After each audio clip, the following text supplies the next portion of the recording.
စီးပွားရေးလုပ်ငန်းတစ်ခုကြီးထွားဖို့အတွက်ဝန်ထမ်းတွေအများကြီးခန့်ဖို့လိုအပ်တယ်လို့ထင်ပါသလားဒေါ်လာတန်းချီတဲ့ဝင်ငွေရဖို့ဆိုရင်ရုံးခန်းအကြီးကြီးတစ်ခုလိုတယ်လို့ယုံကြည်ပါသလားယနေ့ခေတ်ဒီပညာတွေကဒီကျူဆက်ကမှာယွန်းကြောင်းသက်သေပြခဲ့ပါတယ်တဦးရဲ့လုပ်ငန်းကနေဒေါ်လာတန်းချီဝင်ငွေရဖို့အတွက်အကောင့်သုံးနည်းလမ်းတွေတစ်ခုကတော့ digital product digital ထုတ်ကုန်တွေရောင်းချခြင်းပဲဖြစ်ပါတယ်ဥပမာအဖြစ် online သင်တန်းတွေ e-book တွေ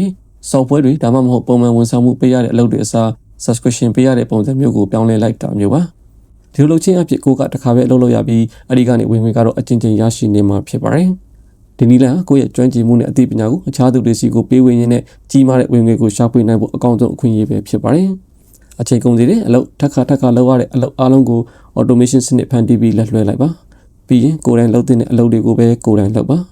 ကိုယ့်ရဲ့ကျွမ်းကျင်မှုနဲ့တန်ဖိုးအရှိဆုံးဖြစ်စေမယ့်အလုပ်တွေမှာပဲအာရုံစိုက်ပါ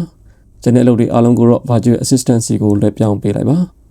အဓိကတော့ဈေးကွက်ကိုဖြန့်ကျက်ဖို့မဟုတ်ပဲတန်ဖိုးကိုမြင့်တင်ဖို့ပဲဖြစ်ပါတယ်။တည့်ရဝန်ဆောင်မှုတွေကိုဈေးကွက်တစ်ခုလုံးကိုပေးဖို့မကြိုးစားပါနဲ့။သိခဲ့တဲ့နယ်ပယ်တစ်ခုတည်းကဖောက်သည်တွေကိုတန်ဖိုးအမြင့်ဆုံးအထူးခြားဆုံးဝန်ဆောင်မှုတွေကိုသာပေးအပ်လိုက်ပါ။လူအင်အားတိုးချဲ့ဖို့စိတ်ပူမနေပဲဝင်ငွေ revenue ကိုပဲတိုးချဲ့ဖို့အာရုံစိုက်ပါ။အဆုံးထိနားထောင်ပေးတဲ့အတွက်ကျေးဇူးတင်ပါတယ်။